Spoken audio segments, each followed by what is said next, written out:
one of the things that Marek really nicely brought out is that there is the initial formulae he showed you, where about like small things, you have one number and one thing on it, and then he built the whole framework of virtual machines and everything on top of it. So that's where we are. We have the smaller things are working in production, but the larger things are getting there too.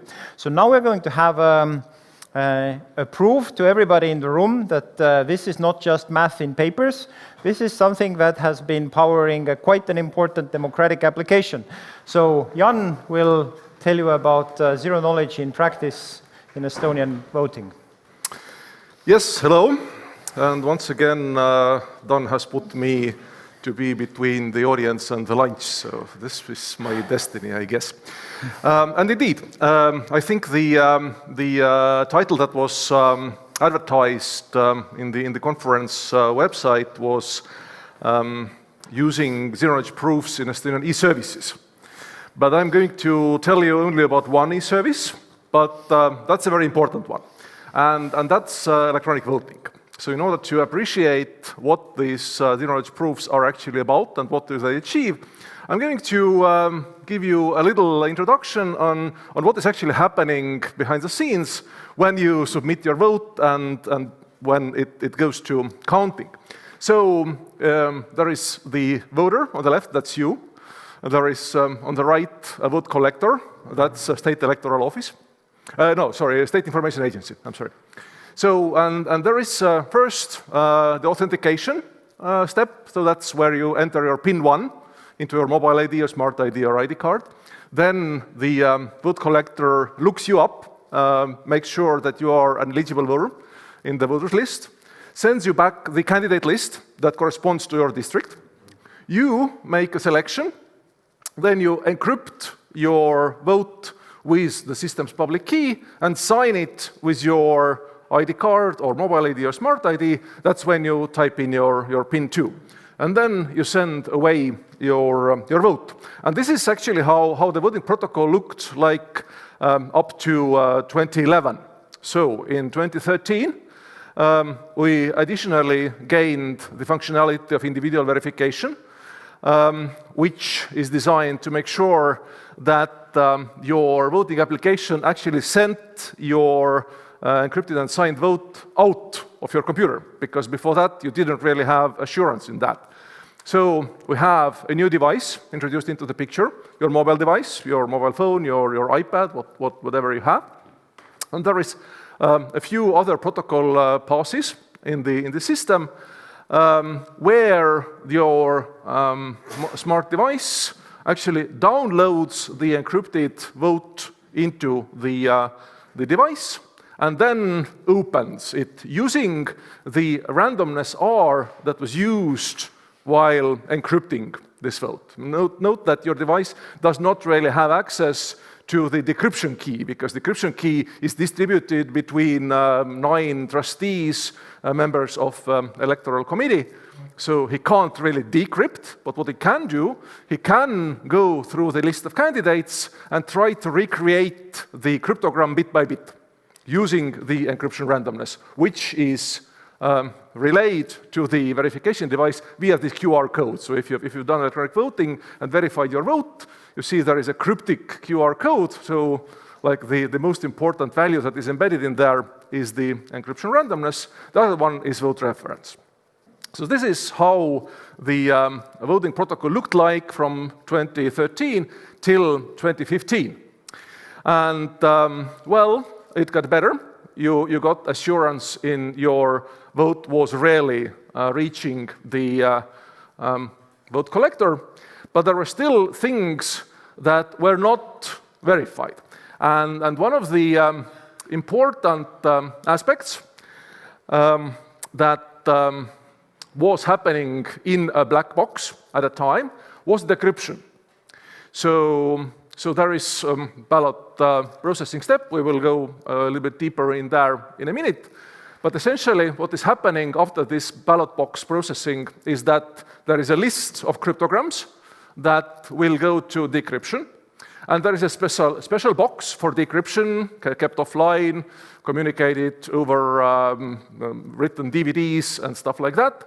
And this box will have access to the decryption key. It has a chip card reader attached to it, so all the members of electoral committee approach this box. They enter their chip card, which contains a share of the key. When many shares of the key are seen by the box will reconstruct this decryption key and will do the decryption. So that's nice part. As a result of the decryption, the box outputs you a list of candidates who got as many votes as they got. So essentially, there is a list, one element in the list per each vote that was given. So that's a raw election result, and then you can do whatever you want with it. You can sum up the lists, you can use the Hunt method to determine who actually got elected into the representative body, and so on and so forth. But a basis for this computation is a raw list of votes. And now the question is, can this black box cheat on you? So is it possible that black box is preloaded with some values that it just outputs? This is clearly something we don't want to, right? So how do we impose verification into this picture? One of the options would be to make the decryption key public. So we could publish all the list of cryptograms and all these outputs. So everybody can lay the check that yes, when I run my decryption with this publicized decryption key on this list of candidates, or this list of cryptograms, then the output is as claimed. The problem with this approach is that, the private decryption key becomes public, right? So anyone who has access to this vote collector can already decrypt the votes while they are signed. So this would harm the vote privacy. Essentially, it would make all the signed votes decryptable by whoever it is, the admin of the vote collector, for example, and this person would know how anybody voted. That would directly violate our constitution. So that's not an option. So publicizing the decryption key is not an option. So what do? Well, you introduce zero-knowledge proofs. I think I have another slide before here, which is not that important in this particular scenario, but to appreciate what is happening behind the scenes. Another problem that we had in 2015 was that the very same vote collector box, in principle, can drop votes.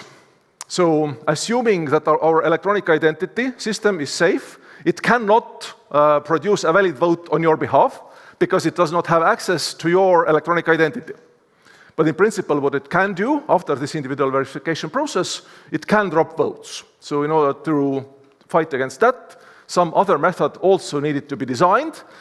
But this is an example of a problem where zero-knowledge proofs are too heavyweight. You don't really need them. So there are easier solutions. I think Marek also mentioned that the zero-knowledge proofs you have to consider carefully if you want to use them or not, because they're quite expensive. So this is an example that we do not use zero-knowledge proofs to solve the problem. So what happened? So what did we come up with in 2015? And this is the scheme as we have been using it since 2017. And we were using it up to 2025. So first of all, this is the triangle that you already saw, oriented a little bit differently. This is the voter, this is the vote collector, this is your verification application. So first, to tackle the problem that some of the votes might get dropped, there was another box introduced into the scheme, essentially, and it's called the registration service. And the idea is that whenever the vote collector obtains a vote, it needs to make a commitment outside of the vote collector. So essentially, to make sure that somebody else has seen submission of this vote. So you can think of it as timestamping. Essentially, we are using timestamping protocol behind the scenes. So there is an extra timestamp taken on this vote that was received, and kept by this registration service, and this timestamp is also verified in the verification protocol. So when you are these days using the verification application checks several things. First, it checks that the vote arrived at this box.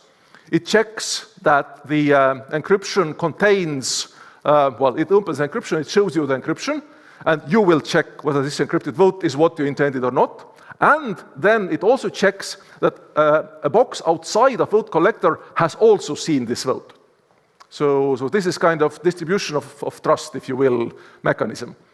Of course, later we will need to make sure that the views of these two boxes match. Okay, and then the other problem, or the first one for that matter, remember, was that the box was able to decrypt and then output something. And we were not directly able to verify whether this output was really corresponding to the input cryptograms or not.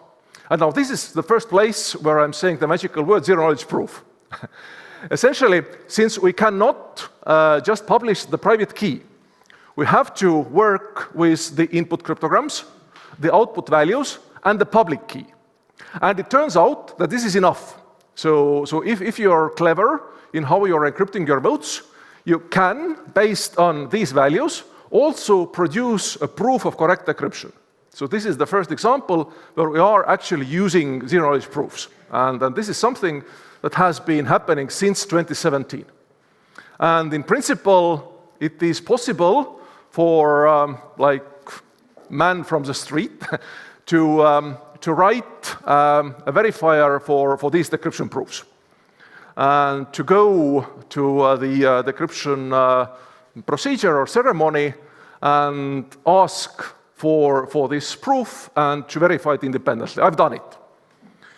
There is one caveat where I'm also coming in the last slide. So as the way the protocol was standing up till 2025, you still had to take some care. So you couldn't really give this list of proofs to everyone, because the output can still leak something, but we will come to that. So this was the first place we were actually using the zero-knowledge proofs. So there is another place where we needed to introduce zero-knowledge proofs. Namely, okay, now let's consider this ballot box processing. So as I said, it goes through several rounds. There is a step where we combine the database from the vote collector with the database of the registration service, make sure that all the items that are in the database of the registration service also occur in the database of the vote collector.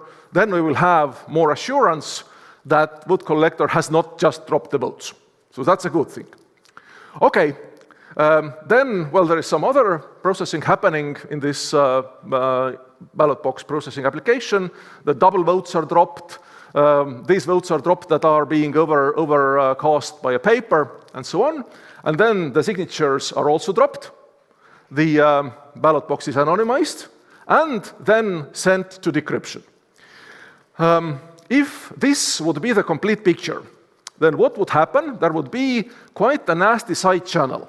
Namely, this list, well, this box has first a list of signed votes, then the signatures are dropped, and then it has the list of unsigned votes. It sends these to decryption. The decryption box outputs the list of candidate identifiers that it finds after decryption. It provides the proof, so now he can't cheat.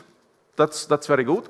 But the problem is that if there is an auditor who is able to check or to audit all these boxes, he would see an ordered list of signed cryptograms, then an ordered list of unsigned cryptograms that would still look the same bit by bit, and then an ordered list of candidate names. And putting these ordered lists together, it is still possible to figure out how everybody voted, just by this side channel of the order. Well, a similar problem may happen in case of paper voting as well. So you can imagine a design of a ballot box where you put in the ballots, and the ballot box retains the order of the ballots. So you observe the order in which the voters approach the ballot box. And if you're later able to observe the order in which the ballot box has kept the ballots, you can know how everybody voted, right? So it's nothing new. It's the same problem happens in the physical voting domain as well. Well, what do you do against this? You shake the ballot box. So you're expected to shake the ballot box before you open it and pour all the votes on the table. So a similar thing is happening in electronic voting as well. And this thing is called mixer. So there is this mixnet or mixer component in between that gets as input one list of cryptograms, as an output another list of cryptograms that look completely different. So there are several cryptographic tricks that you can do. They're not even that complicated. You can re-encrypt, for example. Again, if you're using your crypto system well, quite simple crypto systems actually allow for re-encryption. That's one thing, but you also want to change the order. So that's a more complicated thing, how you do that, but that's also possible. Now, what happens is we have, like in the picture, a box that again can output a list of cryptograms, and which is then fed into the decryption box. So now, if this box can cheat, then we're in trouble again, right? Because then this box could declare the winners, right? It could just generate the encryptions because just public encryption key is enough for that. So in order to prevent this guy from cheating, we're again using zero-knowledge proofs. So this mixnet or this mix node that we're using is built in a very specific way so that it also needs to output the proof of correct mixing. And that is another zero-knowledge proof that is currently being used in Estonian electronic voting. So that's the two places where we currently use these. It appears, so this is the picture in 2017 until 2025. Yes, the last year's elections also happened using this protocol. Now, a question is, well, we have proofs of correct mixing, we have proofs of correct decryption, and the question is, who can verify these proofs? And the answers differ on whether we're talking about mixnet or correct decryption. So note that the input to this mixnet is still private. So you can this ballot box 1 that goes into the mixer is still identifiable using the same trick of ordering. So this is still an ordered list, and the cryptograms correspond to bit by bit to the signed votes. So if everybody, so the person who can see inputs here and the signed votes, well, at least he knows whose votes have gone to decryption. So that's already a bit of private information. So this is something we cannot just show on the streets.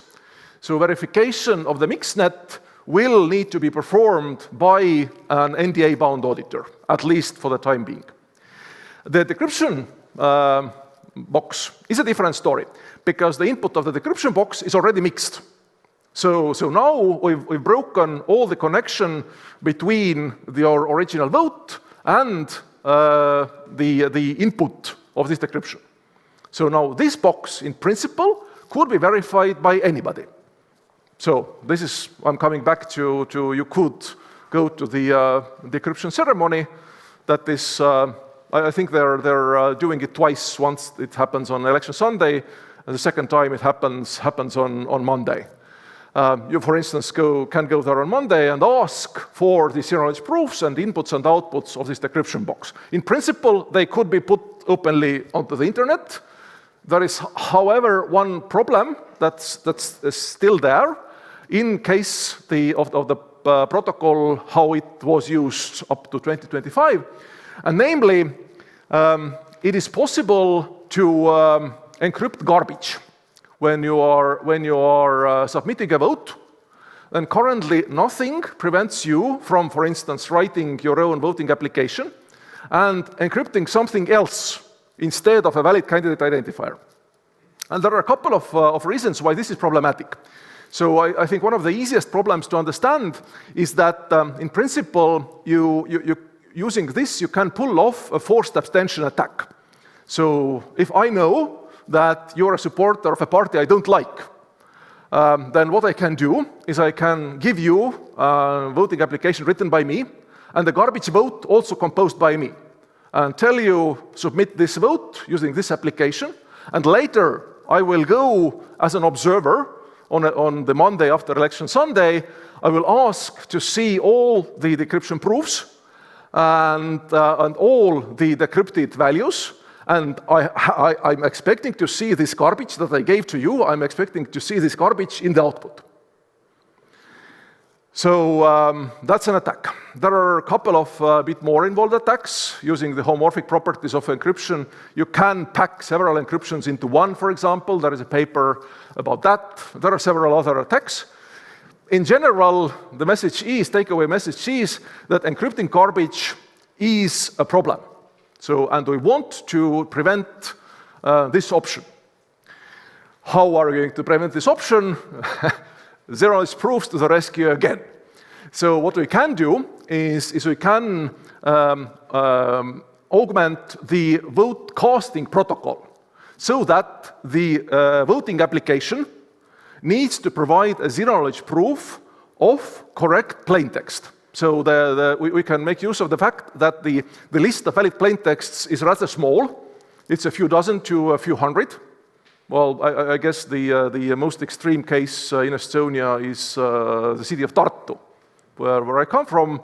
The candidate lists can be like 400 to 600 candidates in local elections. Tallinn is divided into 8 districts, so that's why the lists in Tallinn are shorter, actually. Tartu is 1 district. But still, it's a relatively small list on a global scale. So essentially what you need to do, and this list is public. The candidates are public, the candidate identifiers, also the encoded candidate identifiers are actually public. So what you can do is you can demand a zero-knowledge proof that the candidate identifier under encryption comes from the list of these valid identifiers. And the zero-knowledge part there is that whoever verifies this proof only gets the information that, yes, this candidate comes from this list, but nothing more. Most importantly, the verifier does not get any information about which candidate was selected. But he knows that it has to be a valid candidate. Yes, so this is where we're going to use some more zero-knowledge proofs. And currently we are on the schedule to implement this for the next year's parliamentary elections. So when your plan is to write your own voting application, I know that is a plan for some people, and there are some people in this audience who have done so, more than one. Yes, your voting application will have to also provide the zero-knowledge proofs. And we view it as a positive thing, because it will make the system, in this sense, more transparent. And we hope that the Electoral Committee and the Electoral Office will have less reason to fight against independently written voting applications. So this is our hope. And please, everybody, go and write your own decryption verifiers and go to the decryption ceremony and verify the decryption proofs as well. Thank you. I guess that's it.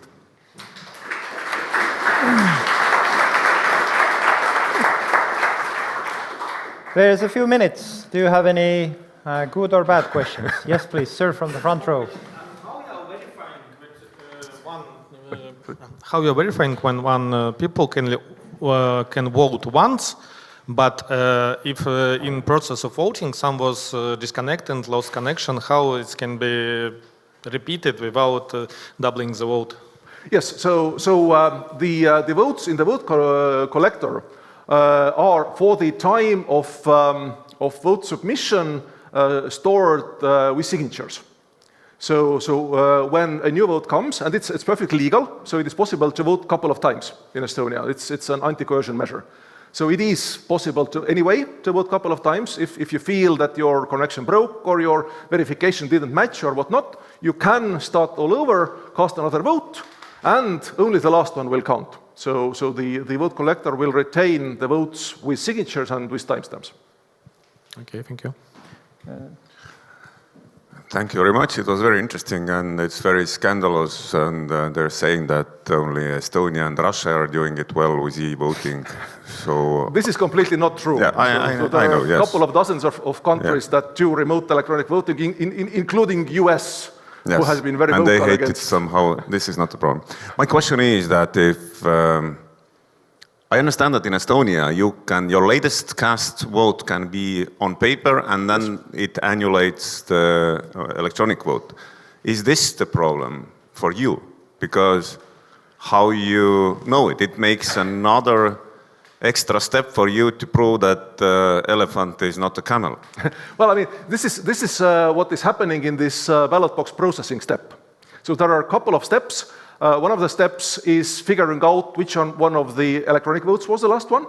There is another step where we get information from all the paper polling stations, where they declare which individuals came to vote on paper, and then there is another cancellation list put together, and the electronic votes of these people are going to be deleted from the list that goes to counting. Shouldn't it be changed that if you're voting electronically, you vote electronically? That was the case until 2021. And then there was essentially a political will to change this. So this used to be the case. And the reason why this was the case was actually that not all the paper polling stations were all the time online. So it wasn't so easy to gather information about who actually had vote on paper. So what happened was that this in advance voting period, people voted electronically. This ended 2 or 3 days before the actual election Sunday. During that period, the information about who had voted electronically was distributed to the polling stations, and they checked. So if there was a mark behind your name, they didn't let you vote. And the reason was they were unable to convey this information about who had voted on paper fast enough to the counting. But I mean, we developed, we are an online country, and now it is possible.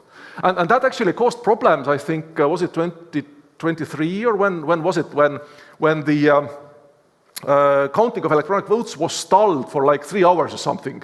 And the problem was exactly that not all the paper polling stations realized that they need to convey this information fast. And the counting of electronic votes was stalling until all the paper polling stations had reported who came voting on paper and who not. Thank you. I think there was a hand somewhere. Daniel, yes.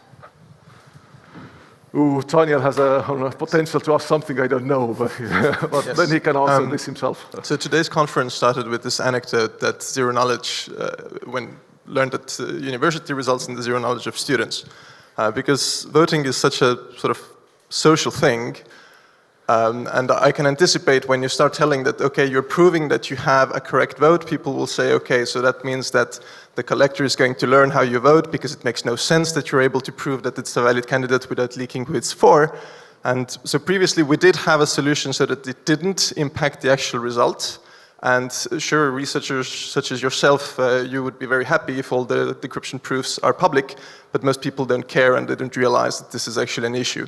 And now if you introduce this very cool and fancy concept that people will not understand and will think that this is dark magic, then don't you think that this is actually doing more harm to the overall system than good? This is always the question when we are introducing a new technological solution somewhere. Complexity is a risk. We have been able to manage it this far. We hope to manage it in the future. We are hoping that you will help us a lot in this. But I have to acknowledge that complexity is a risk, let's put it this way, yes. And then Daniel is also correct that, yes, the way we handled these garbage votes before was that we did not actually release them as part of verifiable output. And that is a problem of its own, because then the decryption box has the ability to declare some votes invalid without proving it publicly. And that was a problem. So this is what we're trying to fight with. But we might hit a point at some point where complexity, the complexity is increasing. I'm just following up here with a nice analogy with the first session in the morning on wallets. This is something that Estonia has done for 20 years. Well, 2005 was the first election event. Yes, so we have now changed the protocol to be better, have more controls, more cryptography, more transparency, more privacy, everything everywhere all at once. I don't know which version of the protocol we have by now, 6, 7, 8, something like that.